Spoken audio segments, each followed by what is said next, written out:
Welcome to the Elevating La Cultura podcast, a space where I talk with Latinas who are passionate about what they do and are willing to share that passion with others to change the narrative, especially for the next generation. Each season is centered around different topics, but all with the Latina perspective. Welcome as we continue with season 12 with a focus on women's health. It's going to be a great season, so let's get into it. Hola, we are back to continue season 12. I took a small break for August as I focused on the transition back to the school year for my kids, as well as hosting a women's health panel event. Anyone else feel like this year's back to school is just heavier and more chaotic than previous years? Maybe it's just me as we navigate Elena's first year in high school and part of a ballet company. Plus, Elias' last year in middle school and focusing more on his gaming skills, but my schedule seems packed to the minute. But better that than bored in Pennsylvania like I was all summer. We are glad to be back and settling into a routine, even if it's a lot. Anyway, I'm excited to continue season 12 with our focus on women's health. And we are starting with a recording of our Fuerte Fearless Panel, which focused on women's health. My panelists were amazing, and I'm still getting great feedback about all the info that was shared on that day.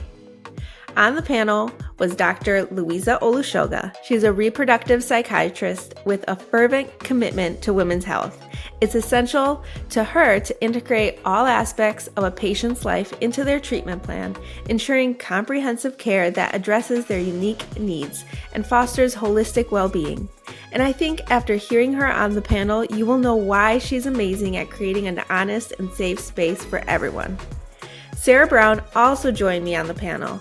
She is a certified nurse midwife and a women's health nurse practitioner. She is intentional about integrating her knowledge in functional medicine training with a holistic approach to focusing on the body as a whole. And lastly, Ana Lopez joined me as a bilingual sexologist and sex coach. Her main focus is to help Latinas heal from the cultural conditioning that's held them back and reconnect with their pleasure. Just hearing about the amazing women I had on the panel, you know this conversation is going to be good. So let's get into it.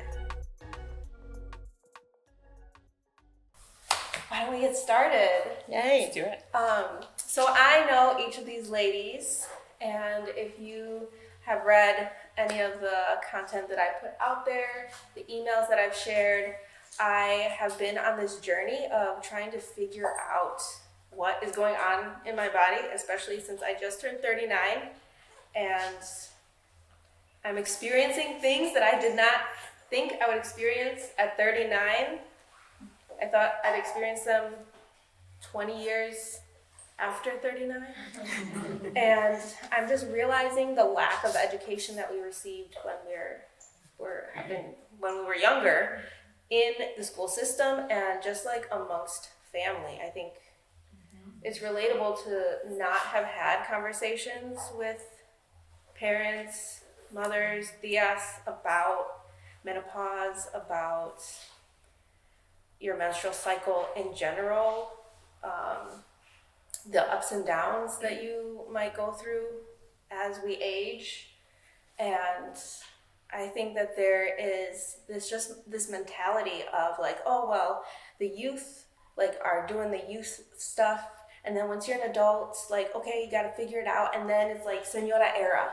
But there's not really an understanding of the transitions that we go through physically, mentally, emotionally during all those times. And we're just thrown into each part. And we're just like, okay, well, now what? Why am I getting all these pains? We see the memes, oh, I'm in my 30s now, so I just sleep on my pillow wrong and I'm out for a week. And so I have been on this journey over the past, year, 9 months.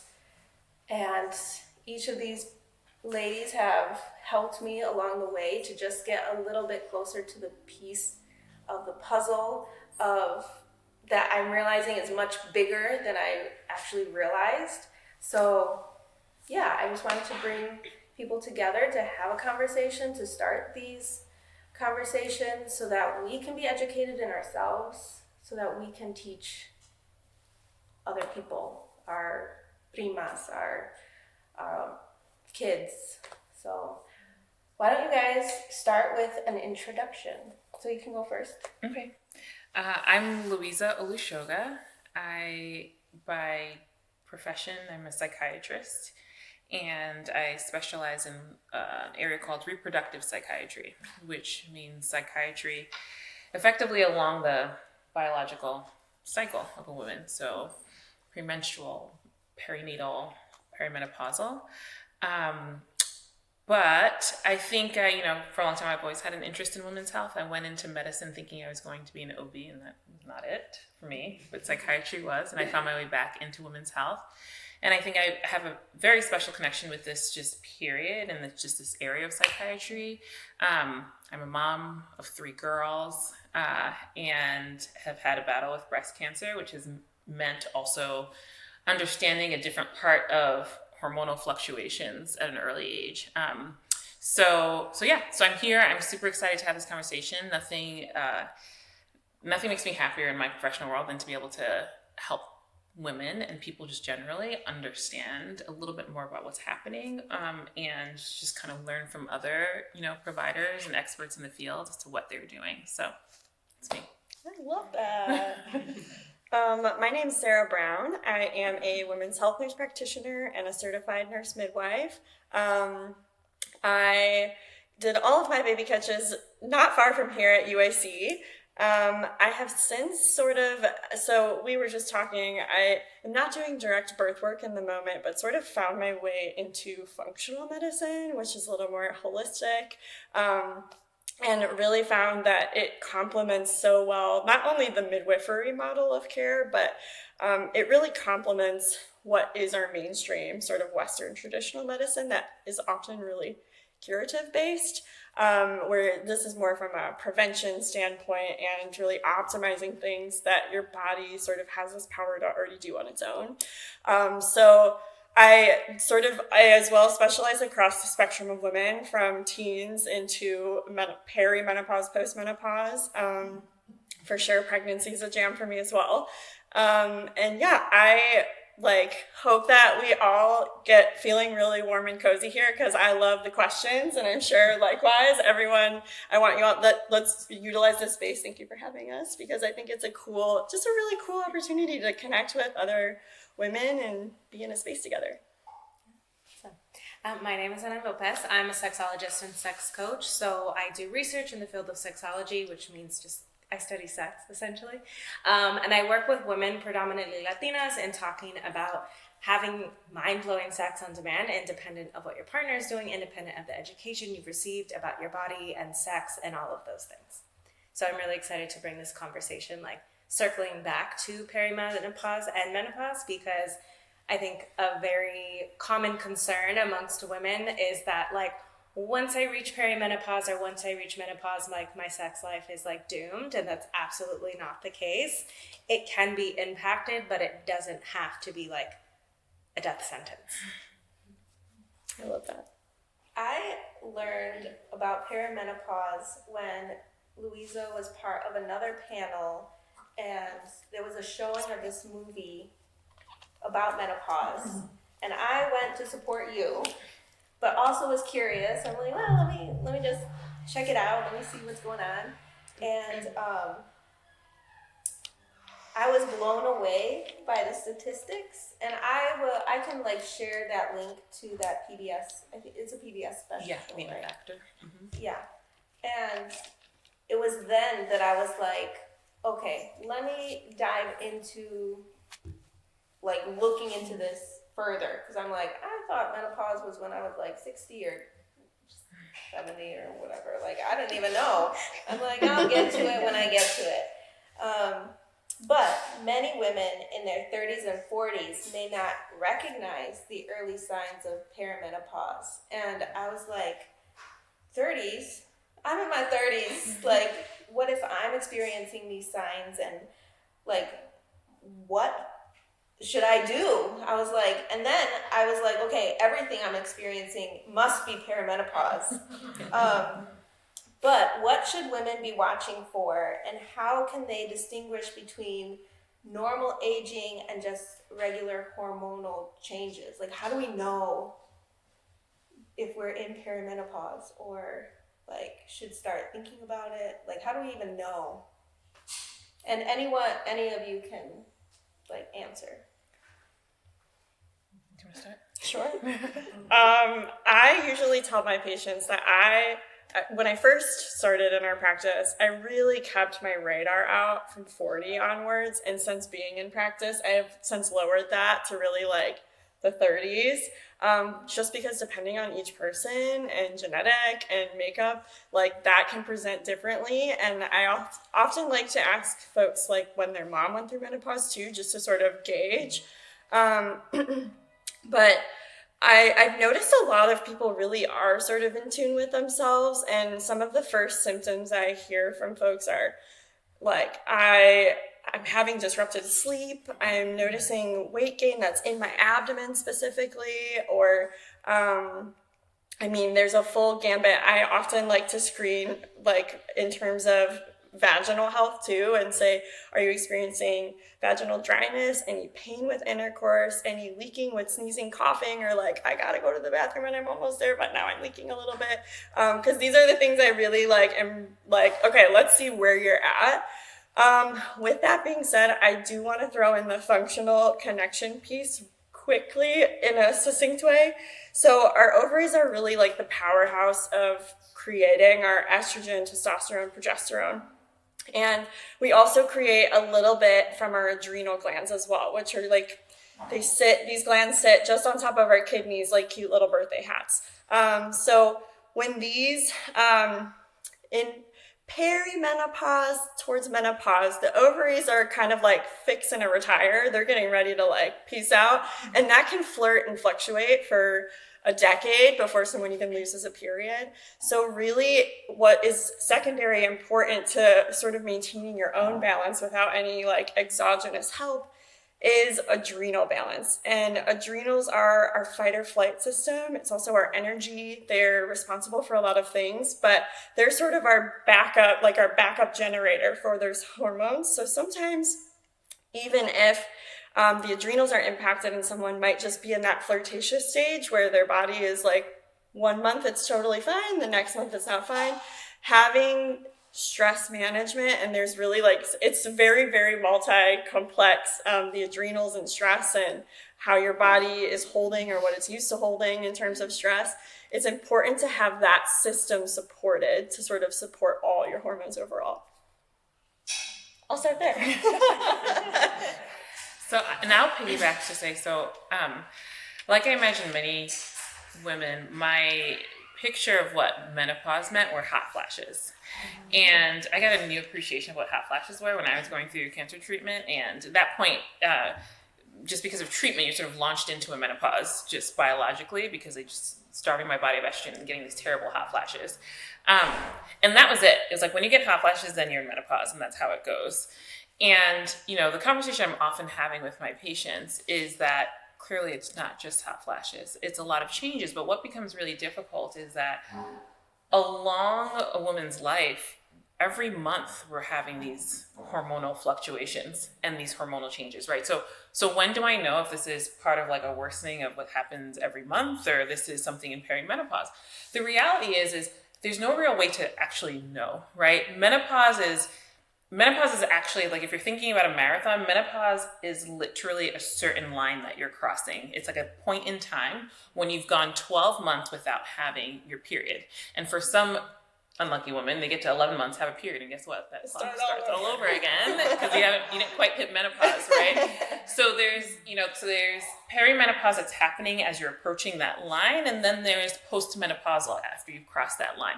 That perimenopausal space, that whole time before you approach that line, looks different for a lot of women. I come from a West African background, but I think West African backgrounds, share a lot with like Latin culture in that sometimes these conversations are not had with our mom, right? You just, I don't know, they're just doing stuff and they did it. And then all of a sudden you wake up and you're like, wait a second, when was this thing? And I just recently had this conversation with my mom, like, when was it exactly? Because it's not something that we had conversations about. I mean, if she was suffering through hot flashes, I never knew about it. She was just going and making it happen, right? And so sometimes information biologically, what happened with your mom, with your grandmom, right, can give you some sense of the timing that it's at. But that's really also just kind of a little sense. It doesn't really mean yay or nay, or this is exactly how it happens for you, or it doesn't. I think the bigger thing to recognize is that these changes and changes in our body, and as we're trying to explore these changes, right? So, I come from like a medicine background, with medical training. We think about when someone comes in front of us with symptoms, how do we evaluate those symptoms? What blood work do we do? How do we figure it out, right? And I think where perimenopause lives for me is just always remembering that thing is sort of in the background. So you come to me and you say, like, your chest is hurting, or you're having a certain type of issue with anxiety, right? I want to make sure that there's nothing else happening. But sometimes you run around and around and around and everything just comes up fine. The doctor's like, you're fine. There's nothing happening. Like, I don't see anything. And that's when we start to have these conversations, right? Because there really is no real way. Women so often come into my office and like, well, can you just give me the test and check my hormones? And that's just not accurate, really, because our hormones are always doing this thing. Mm-hmm. I can catch your hormones in a snapshot in time, and it looks like one thing, when 10 minutes later, if I draw your blood again, it's going to look like something else. Not quite, but you get what I'm saying, right? So the hormones in and of themselves, particularly in this very transitional phase, don't tell us as much as it is making sure we're completely evaluating the possibilities and recognizing that it's not just in your head. And I think that's more the message, right? I go to the doctor and I say, oh, I'm having chest tightness. Oh, I'm having joint pain. Oh, I'm feeling a little foggy. And they run all these tests and they look at you and they're like, oh, everything looks fine. All the big things look fine. I mean, we as doctors are always looking for things that are going to kill you, right? Like, you're not going to die. You're fine, right? I'll see you in a few months. But then it starts to feel often for women like, I must be losing my mind. Like, I know that I'm feeling this, but I'm in front of this person who's telling me everything is okay. And that's particularly when we're in like mid-30s, early 40s, mid-40s, when we start to remember there's a perimenopausal sort of shadow happening here, and we start having conversations about that. So I think it's really hard to pinpoint a time, but it's important to keep it part of the conversation, even just to retain the fact that you're not crazy, right? That these changes are really happening, even though you can't actually see it in a tangible way, maybe through a blood test or, a scan. Mm-hmm. I have a question. Considering that everyone's journey is quite different, right? Not knowing exactly what the timeline looks like or even the symptoms, what could I do to support that journey to help me feel better? Is it specific to my symptoms? Is there like a general, here's some guidance as to what you can do while you're going through this journey? I can answer. I just don't want to keep talking. That's a really good question. So something that we often hear. Also, I love your lipstick. I'm actually looking at your lipstick. Something that the conversation that I'm often having with people is, you'll hear a lot and you'll read a lot and you'll see a lot on social media about how I turned 35 and I couldn't, I looked at a cupcake and I started gaining weight, right? Or the aches and pains started in a very different way. Some people are much more inclined to like exercise and do things, right? Like much more inclined to be fit and just naturally that way. Other people are not like that, right? And what that starts to mean is those things start to become really important. Like, it's no longer a gentle suggestion that you really should be doing some strength training or really should be getting in some cardio or really should be doing exercise. Now it's like, no. If you really want to preserve like your bone health in this time, you really need to start taking exercise seriously, right?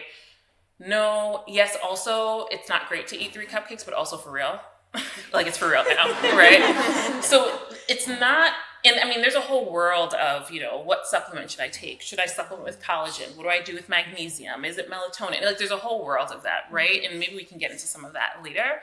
But I think broadly speaking, some of it isn't really rocket science. It's like, drink water for real. Like, not just, oh, I had a cup of water and I had no. Get all the water in today, right? Your body starts to really need that. And in keeping yourself the healthiest before that time gives you some good footing in that time, right? Now, does it mean it's not going to be challenging? Not necessarily, but you want to make sure you're putting your best foot forward. And some of it really starts with exercising, making that part of the plan, drinking water, right? Having like plant-based diet and nutrition. That doesn't mean to give up all the things, but making sure you're actually getting in fruits and vegetables in a very like intentional way, sleep behaviors, you know, and sleep routines and sleep hygiene. Like these things start to become so much more important. I mean, for those of you who have kids or nieces or nephew, like whomever, and you see these kids running up and down and like downing Capri Suns and doing, and you remember like, whew, I remember when I used to do that.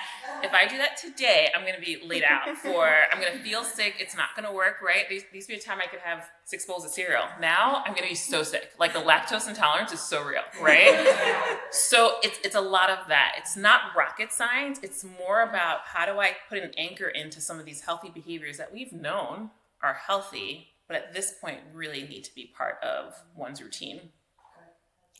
I would love to piggyback with you, and really it's the same message of like there are, and especially in functional medicine, there is a lot of supplements. There's a lot. The algorithms are real good now, where you're like, sometimes I'm like, do I need this?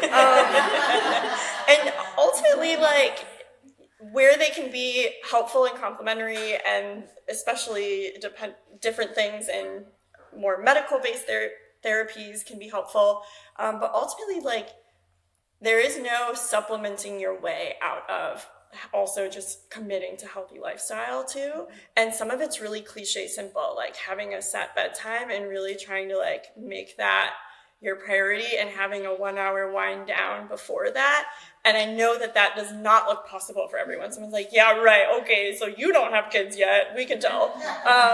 And I sometimes will say, you know, experiment it with 2 times a week, like 2 times out of your week, take an hour and a half before bed that you're just sipping on chamomile tea and some dim lighting. It's going to look different for everyone, what really helps wind them down, but it might be a bath for someone. I tell people, if you're sitting in the bath and your mind's racing, that's not for you. That isn't it.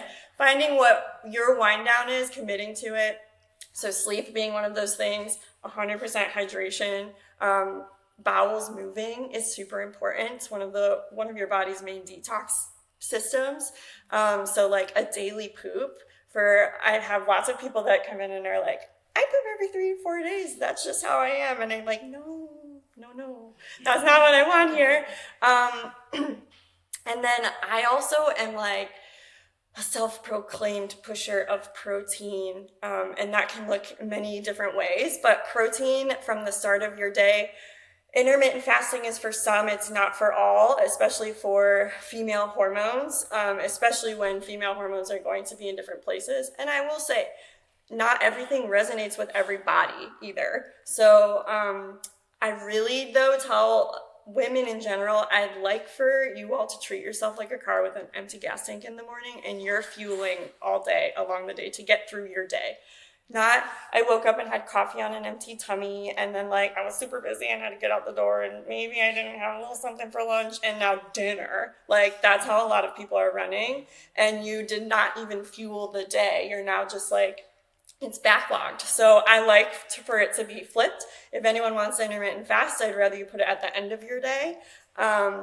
That's my personal opinion. There's lots of differing opinions out there, but fueling your day to kind of like get you through each section. Otherwise, you're running off of pure adrenaline all day. And if you threw coffee on top of that too, which I'm okay with coffee, I like people to have a little bit of something in their tummy before their coffee, just to give those cute kidney hats a break.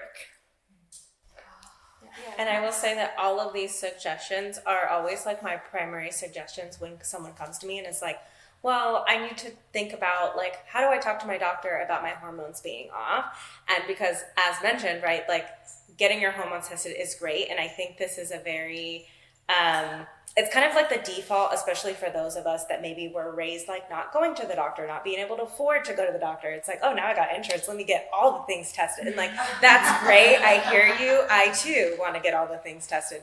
And also there are other things that we can be doing to support our bodies that are going to help if you go to the doctor and they're like, well, everything looks fine, because then you leave defeated, being like, well, I guess I just don't want to have sex anymore, and that's going to be it, and I'm in my 30s, and I guess just no more sex. and now I'm going to get divorced and blah, blah, blah, like all of these other things. And it's like, well, when's the last time you had a glass of water? When is the last time you got like 8 hours of sleep? Really thinking about those basic necessities that your body needs. Like if you are in constant fight or flight, for example, your body's not going to want to have sex because it's like, bro, there's a lion. Like, why are we trying to procreate right now? Right? Yeah, it's smart. We're not going to want to have sex right now. And so it's really thinking about all of those basic functions that we seem to forget. I feel like y'all are talking about me specifically. We had a meeting beforehand, but yes, because I definitely was that person that did not poop every day, and if it had gotten to the third day, I was in a bad mood. I was like, don't talk to me, I don't feel good, don't touch me. Like I feel like I just can't move. And I was drinking coffee first thing in the morning. I was like doing all my work once the kids were asleep. And so I'd work till like 1 a.m. and then have to get up early. And then I was exercising, but I realized that I was just pushing my body on empty. And so it's like, what's the point of getting up at 5, 6 in the morning to go exercise if I went to sleep at 1 or 2? Or like my wind down was at 1 o'clock. So then finally 2 o'clock is when I was sleeping. And so all of my priorities were like flipped. Because like you hear like, oh, you need to get 10,000 steps and you need to get like make sure you eat enough protein and do this exercise. And like you just click one ad and that's all you hear. And it's like, okay, then drink this and only do mushroom coffee. And mushroom coffee, like I could not. I was like, okay, well, as long as I get my exercise in, then I'll be fine.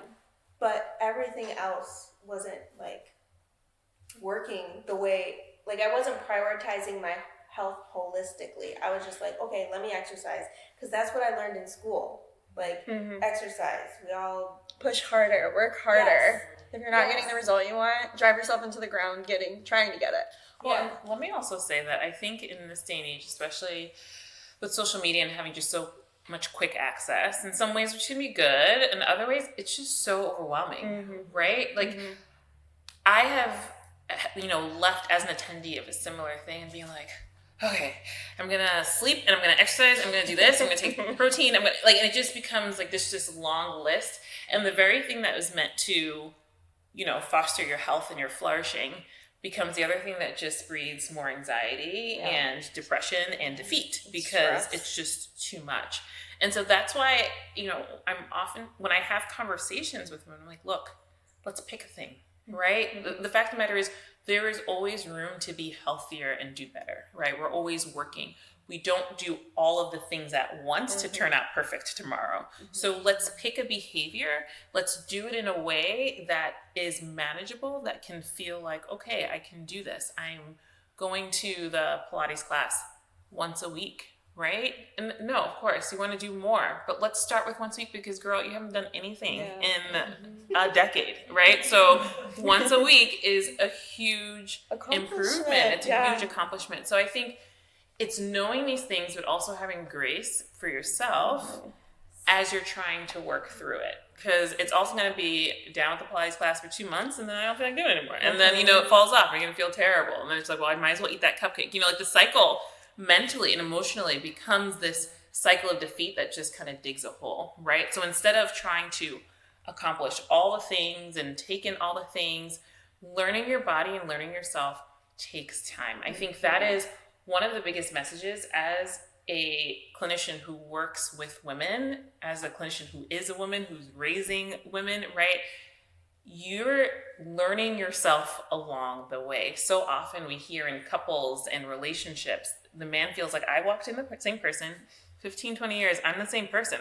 I don't know who this person that I'm with now, right? This woman that I'm with is just not the person that I know. And there's just because we're learning ourselves. And so it takes time to learn yourself. It takes time to learn your healthy self, right? Just like you developed your unhealthy self in ways. And so it's like we say all this, but also recognizing it's not all the things at once. Yeah. I'm so happy you said that. And I'm glad you mentioned that because in In our practice, we really it's a huge information dump in the first visit with a buttload of labs.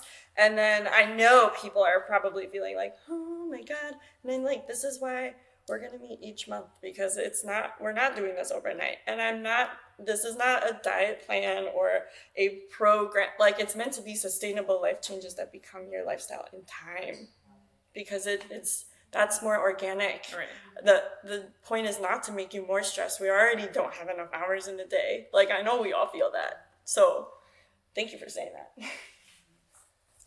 I think one of the primary things that I see stopping people from implementing things, right, suggestions from professionals that they see is well, I should already know this. Mm-hmm. It's yes and no, because we as women, we're led to believe that everybody knows better than us. And so when we have that little inkling, that little thing, thought in the back of our head of oh, this is going on, I think this is what my body needs, we go and we ask everybody else, and we have 15 other opinions, and now it's well, now what do I do, right? And so it makes sense that you haven't taken action, because we've inevitably ended up in this place of overwhelm. Mm-hmm. Listen to your gut, ladies. So, sure. I like how each of you have addressed the importance of body movement, the importance of working with finding a team, finding your network, clinician, dietitian, and I'm so glad you're a sexologist. I'm sorry, I want to make sure it's Yeah, you're fine. Being someone who had a radical hysterectomy, no children, and that was a dream, but unfortunately I had a stage 4 condition, and that's something that I had to go through. That meant that I was now in my early 40s, entering menopause early, because it's not being forced out. I felt that first year I lost my identity as a woman. How do you work with your clients to kind of navigate? Mental health was so key for me, working with my mental health therapist. So that's for me key. I'm preparing for my half marathon. That's kind of my 2 years and a half after celebration. I'm doing mental health. I'm doing, I'm eating, a vegetarian, trying to do pescatarian, plant-based diet. But I still feel that spiciness that I used to be, I can't step into that yet. So how do you get your clients to get their power back? Yeah, definitely. So I think through any big change, so a hysterectomy, for example, or any type of change, doesn't matter, there's a grieving process. And I think that we often think of grieving as it is loss, right? But we often think a loss of a person. But you're also in a new stage of life. And so grieving what once was, and what I often see people doing, both with hysterectomies, going into menopause, after having a baby, divorce, a new partner, what have you, is trying to get back to the place that they once were, trying to move backwards versus moving forwards. And so I talk about it as a grieving process of this, what once was, right? And allowing that to be there, and just allowing that grieving process to happen, while also being open to possibilities of things that can be created from now, right? It doesn't have to be exactly the same. And that doesn't mean that it can't be even better, right? Or just as good. You get to create, you're essentially starting from a clean slate. You get to decide what that looks like. You don't have to go back to the old thing. And that doesn't mean that you don't care about it. It wasn't great and all of that. And you can bring some of that into this new identity that you're in. No, I think that's exactly it. It's the grief in the morning is so necessary, right? Because there's a picture, there's something familiar that we knew, whether it is a surgery, whether it's, just transitioning to a different phase, or it's transitioning to a new phase and it just looks a lot different than what you expected it to look like, right? It's important to grieve and recognize oh, this is different. Unfortunately, in our minds, different always equals worse, right? They tend to be synonymous. This is going to be worse. It's different and it's going to be terrible. But that's not necessarily the reality of the thing. And so it's taking time to grieve oh, this was what happened and this is where I was. but starting to work to be hopeful about the new and the next step. And girl, that takes time, right? That takes a lot of time. And sometimes that takes your lifetime. And some days it's going to be a little easier. And some days you're going to feel like no one can stop me. And other days you're going to be like, nope, today's not it. And all of it is allowed. All of it is part of it, you know?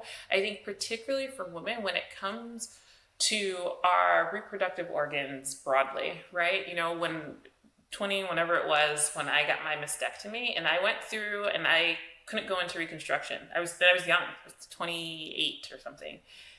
28, and they were like, and so I remember going into the surgeon or going into like the prep phase for surgery, and the anesthesiologist is having this conversation, and you have to sit with the anesthesiologist so they prepare you for whatever's coming the next day.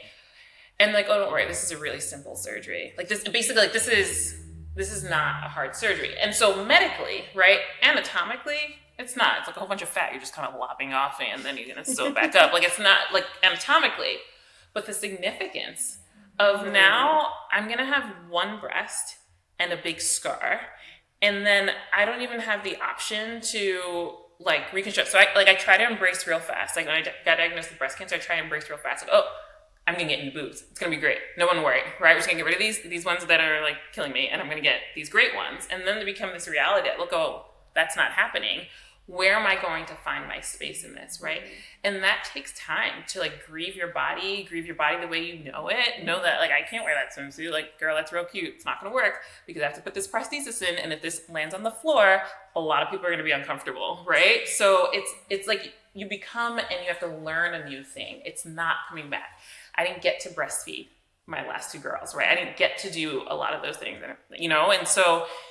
And it's important to know and to recognize that, and then to be like, okay, how do I start to be free in this? And some days it's fine, and other days it's terrible, and all of it is okay. And it's the ongoing work of you are still you. Your identity was not in your uterus or your ovaries. It feels that way. My identity was not in my breast, right? It feels that way, and it's okay to struggle through that a little bit. And I think you're doing and have done the very necessary things. I think too often women feel like either no one's going to understand, it's too hard to talk about, no one's going to really get it, and then they don't assemble their team. They don't get the mental health care that they need. They don't get the support that they need because it just feels uncomfortable. I don't want to talk about not having a boob, right? Like I just want it to be there. I don't want to have to make you understand how I'm feeling. I don't want to do that. But you did the thing, which is also a really hard step. So it's okay that it's hard sometimes, but it's like working on the hope for what the next season is going to be. That's usually where our conversations were. And I know personally that's how it's been for me. Thank you both for sharing your stories as well. On the topic of sexual wellness and libido and the changes that we might go through, especially as we age. And this is something that I've worked through, am still working through. When talking to a partner who doesn't understand, and all I can say is, it's not you, it's just me. Like, I'm just not feeling it, or like, I haven't gone to the bathroom in 3 days. Like, today's not the day to be feeling nothing. Or my stomach hurts. It feels to me like I have a headache. But it's hard for someone to understand when they can't feel exactly what you're going through, especially during those days where your hormones are just like all over the place, and you're like, I don't even know myself right now. Like, the stress is through the roof, especially with things that are going on in society, in the world. Anxiety over the new school year starting and making sure all the schedules are set. Like, not to mention, like, if I haven't had enough to drink throughout the day, I'm just worn out. And so, I don't know, it just takes one TikTok ad to be like, oh, here's a honey packet. You should drink it. You should have this. Or people saying like, oh, it's my chocolate. Like, we will take this. I don't know if anyone else is getting it.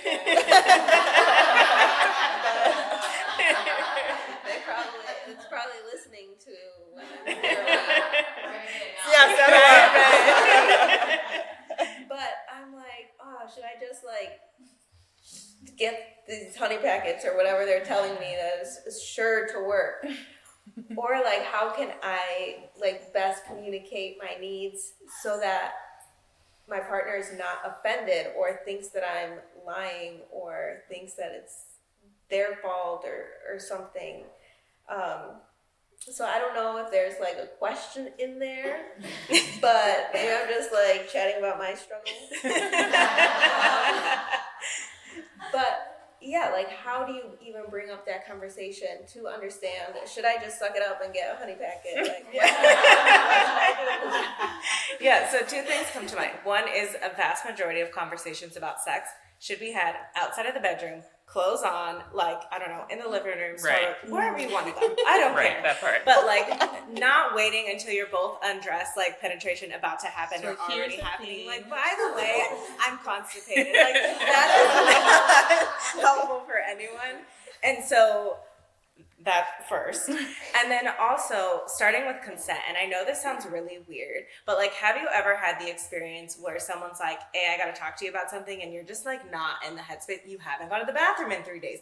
Who wants to have a conversation about whatever when you're like, really, I just really need to focus on going to the bathroom right now, right? Like, I'm not in that headspace. And so the reason for consent is not that your partner's going to agree or not to have the conversation, but it's really about ensuring that they're in the headspace to actually have the conversation so that you both can get on the same page. And so like, when you're ready, like, hey, I want to talk to you about something, is now a good time.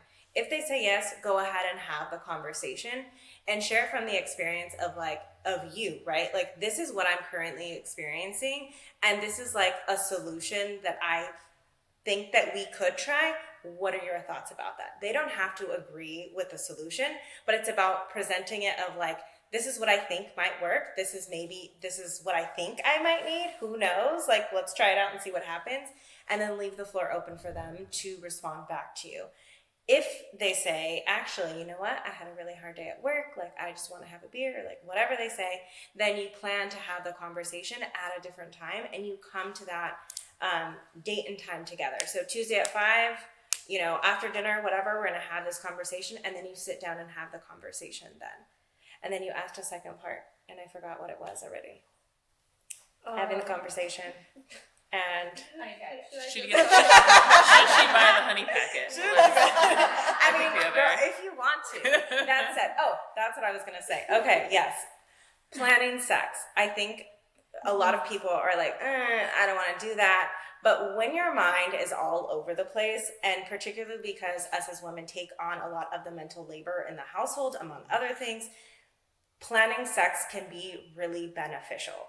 Of like, okay, Friday at 5, we're going to have sex, right? It doesn't have to be that specific, but like Friday, like after dinner, Friday before date dinner, night. right, exactly. Like, it can really help your body relax into that, like expecting of like, this is what's going to happen. In the same way that you would, I don't have kids, but you would talk to your kids about like, hey, we're going to go here. We're not going to buy anything. We're just going to go in, get the birthday present for your friend, and leave because we got other things to do. We're not going to sit there and peruse around the toy aisle, right? It's really about having that expectation for yourself of what's going to happen so you can mentally prepare rather than being on edge all day. Like, oh, are my shorts too short? Like, is he looking at me? Like, is he going to be turned on? Like, do I just have to keep my distance? Mean something more Right, exactly. And so having that conversation about like, okay, like, let's come to an agreement about planning sex. That way I feel more prepared, and even your partner feels more prepared to have sex. I think those are all really, really good. I mean, and this is certainly talking on the foundation of like a healthy relationship, right? Because this is a challenge that comes in. I feel led to say if a relationship is unhealthy for various other reasons, like whether it's substances or abuse, emotionally or otherwise, like this ain't it, right? These aren't the conversations that should be coming up to the forefront, you know, even though they might be the conversations that maybe someone wants to have, right? So on the basis and foundation of a healthy relationship, trying to work through some of these things, in the same way that we've just talked about needing to give ourselves time to mourn, sometimes your partner needs a little bit of time to mourn too, because that person may have walked into this relationship with like that really excited, no kids, ready to go all the time person who's not that anymore or isn't in that season of life. And they too are having to adjust what an expectation or a vision or an idea was. And sometimes what happens is we just get so irritated with like, why are you mad about that? Or why are you having feelings about that? And really it's their grieving, right? They need some space, you know, and for so long as it's healthy, right? I'm not advocating for people stonewalling partners or not talking for whatever, it becoming a thing. But they do need some time. It might not be as easy as, girl, anything you want, I'll cuddle all day. It'd be like, ugh, you know? They might need that space too. And remembering that it's an adjustment as well, right? This is different maybe than the picture that they had. So I think it's really important to bear that in mind, because we can't feel, and the intention isn't to actually try to make them understand how we get, like, it's impossible. It's not going to happen. Rather, when you're on the basis of healthy and they're coming to you with love, with a person that you know loves you, what they do want to be able to support you and also recognize that there's certain needs that they have too that they're wanting. I'm a huge supporter of planning sex, right? Now, what I will say too, in the conversation that I often have with my patients is, when you plan sex, this is a commitment that you've made, right? And you have to remember that it's a commitment that you've made. And you're going to get there and you might still not be feeling it and be into it. And it's okay if it doesn't happen, but then you have to communicate that clearly. You can't just expect to have put sex on the schedule for Friday at 5 p.m. and you put it on last week and he's getting real excited about this thing. And then you're just like, oh, I haven't pooped, you know? It's okay if it needs to not happen, but then you also have to recognize that you're making a shift, that there's a change that's happening that needs to be communicated, right? You have to have some empathy and compassion for how that's being communicated. Yes, disappointment is allowed.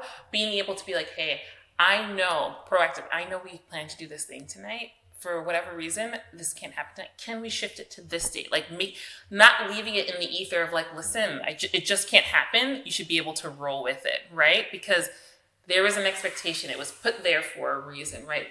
Communication is so big. And I think that in and of itself, in any sort of partnership, is a learning. Communication about sex is like it's whole other learning. You know, you're with this person that you've been with for years. You guys, have been in the bathroom when someone's trying to poop and someone's trying to shower. Like, you guys know each other intimately. And there's something 30 years into a relationship, there's just so uncomfortable to talk about, like sex. It's like, hey, I was thinking if, you just start getting all weird and, it's this person, you've been with them forever. You're being weird, And it happens because and it shouldn't be like that, right? And the more you're able to talk about it, the more open you are, or the more you're just supposed to, like, be in your awkwardness and weirdness, but have the conversation anyway, really is where it's at, versus avoiding the conversation, right? And that's more trying to actually do it, trying to say the things, trying to make those commitments.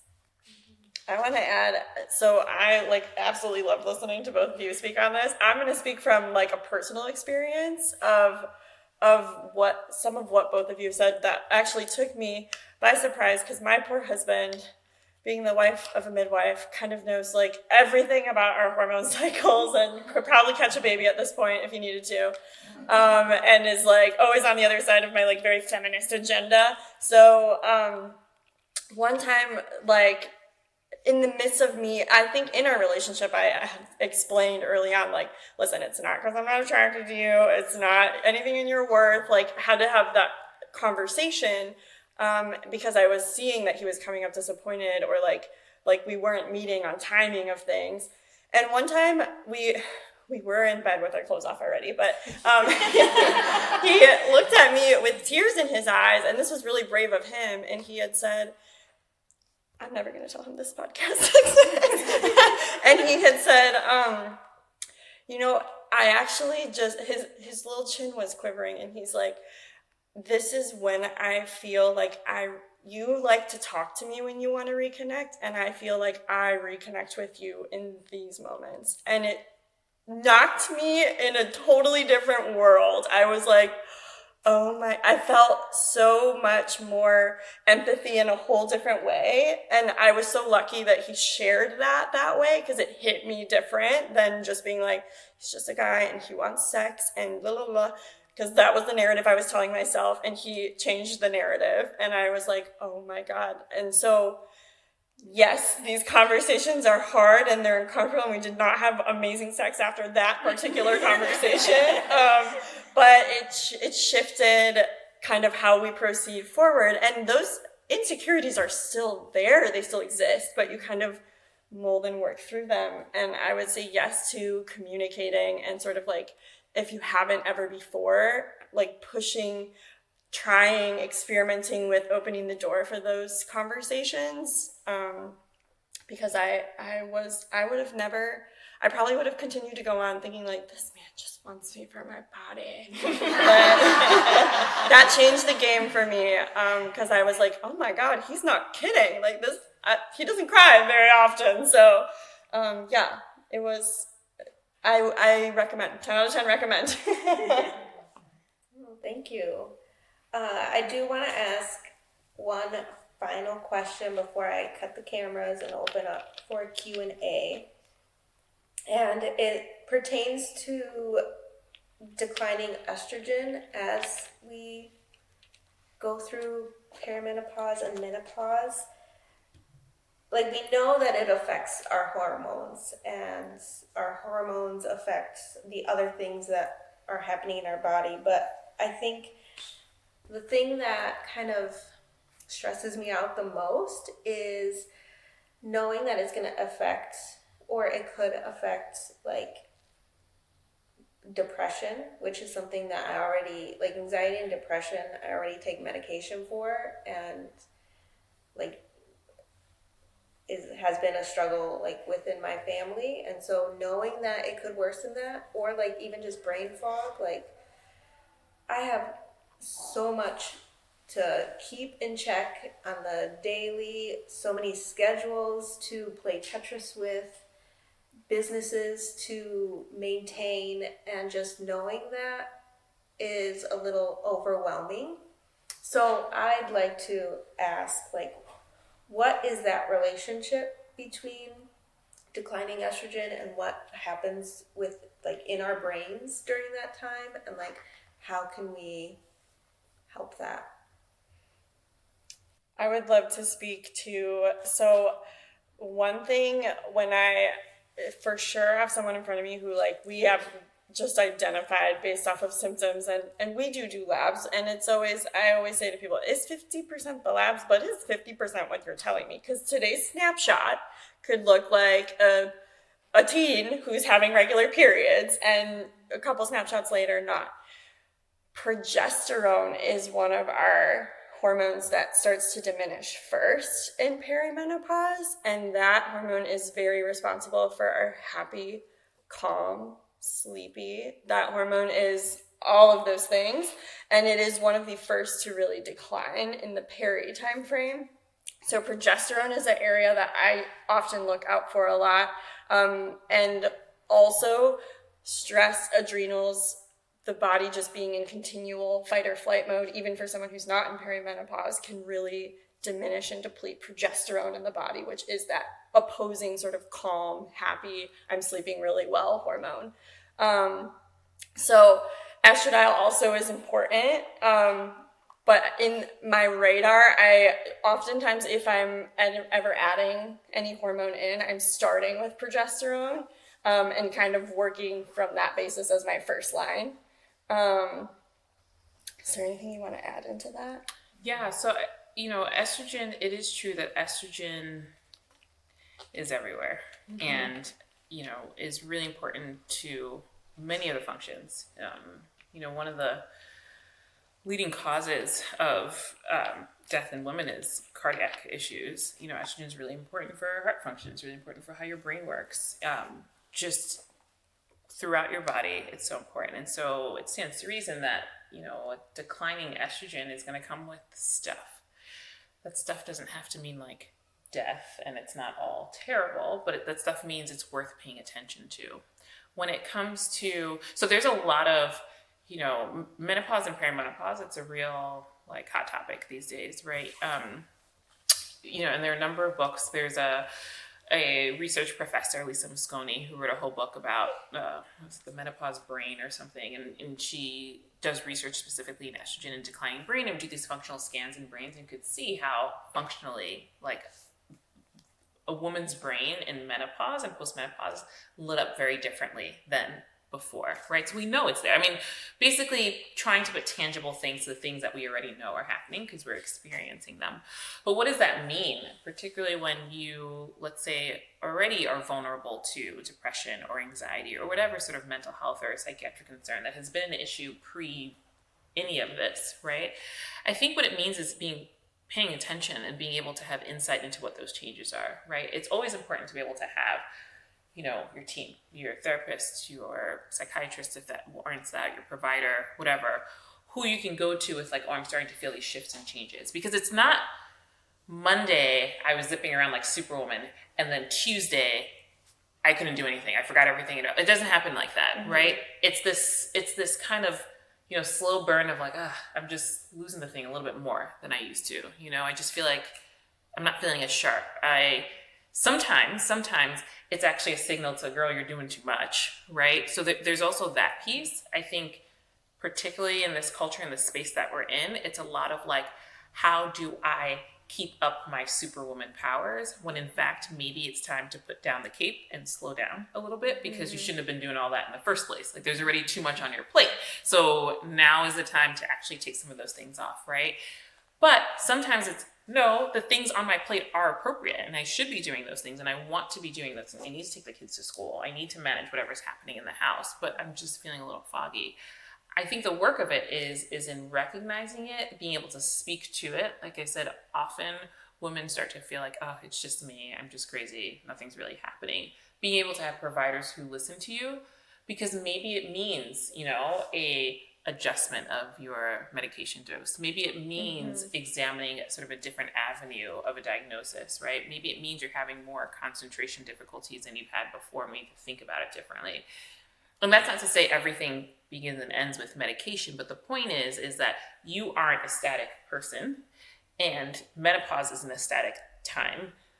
It stands, you know, makes sense that things might have to adjust and be fluctuated to be able to keep up. It's kind of like in pregnancy. My patients who have already been on whatever their antidepressant was or their anti-anxiety medication that have to maintain it during pregnancy. Pregnancy is a time where those medications, because metabolism goes up so fast, that same dose that you were taking outside of pregnancy doesn't do the same thing like it does in pregnancy because your system is going too fast. In order to keep up with how effective that medication is, you actually do have to increase the dose. So it's really being able to have providers so you can be in tune with what those changes need to be. I think the biggest and most important part is being able to have a team of people with whom you trust and can have these conversations to be able to navigate it. Sometimes it's going to be, you shouldn't have had 3 jobs in the first place. Now it's maybe a good time to drop one, right? Other times it's going to be, hey, maybe we actually need to bump the Zoloft dose just a little bit right now. And let's see if that can be a little bit helpful. Maybe you do need a really, really low dose stimulant right now because things are just becoming a lot more difficult to manage. It's hard to know that by yourself. You need to have people that you trust to have those conversations with. People that you trust that aren't like your best friend, right? People that you trust external to you that isn't like, and people that love you, friends and family, are all very well-intentioned, right? And those are very necessary in a very different way. But when it comes to some of these decisions, you want to surround yourself with like a team, right? A team of people whose sole purpose right now is not about talking about all the drama that happened at the barbecue, plus whatever you're going through, but it's truly about trying to think through how to make you functioning as your healthiest self. And if you don't feel like you have that team, then working to find those people so that way you can be in a position, but if that time comes, to have those conversations and make those changes. 100%. I would say in line with that is then someone who can look out and say, okay, now the symptoms you're telling me are more indicative of an estrogen that might be declining. Right. Versus like where if you're in that, you have that contact point and you can continue to like spill to this person and they can take in your information. They can help you decide what is deficient, what is it sounding. Is like sleep totally disrupted? Is energy really low? Where are we at across the board? So they can kind of help you decipher that to get those tools on board before you're in like a desperate standpoint of like, I'll take anything at this point, but really like ahead of the game. Yeah, the conversations around, is now the time to start talking about hormone replacement, right? That's a whole other world of things. Hormone replacement therapy can be super helpful for a lot of women, right? Replacing the estrogen and having the estrogen. I mean, you have proponents who are like, yeah, we probably should be replacing the estrogen because we're losing such a significant thing. And you have others who are like, no, stay away from estrogen, right? But the whole point is to be able to have those conversations, because one time might be indicative of this next step versus which step comes next.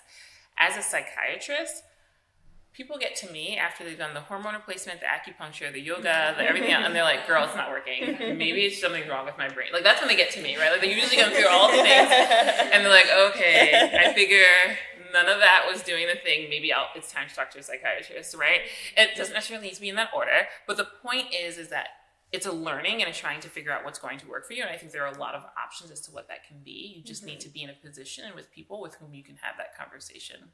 And I think multiple practitioners with different discipline areas can be helpful to help you all make your decisions for what resonates with you. Because I definitely have patients that are like, girl, don't talk to me about hormones ever again. And I'm like, cool. All right. So how can we then maximize your own innate ability to maximize what your adrenals are doing when they're taking over what the ovaries are doing? And it's not going to be at the same level as the ovaries. So what lifestyle things are we going to work on in the interim? And then for sure, we need our mental health providers as well alongside, because we're multifaceted human beings living this human experience. So yes, I love that.